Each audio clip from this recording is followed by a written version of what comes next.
বারে ইলেকশন হচ্ছে না, কারণ তারা ক্ষমতা দখল করতে চাচ্ছে।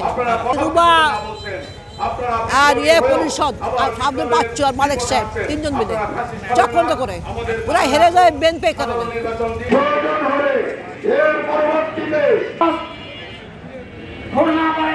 আমরা এহেন কর্মকাণ্ড আশা করি সম্মান করি। দাবিতে নামছি, নির্বাচন হতেই হবে, সাংবিধানিক অধিকার ৩০ নভেম্বর হতেই হবে, তাদের সংবিধান লঙ্ঘন হবে।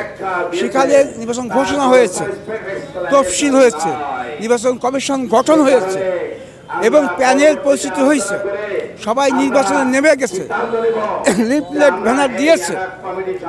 এরপরে নির্বাচন বন্ধ হতে পারে না। হঠাৎ করে মাত্র ৯৪ লোকজন আইনজীবীর দাবিতে নির্বাচন বন্ধ ঘোষণা করেছে। তারা বলছে নির্বাচন জাতীয় নির্বাচন হস্তান্তর করবেন।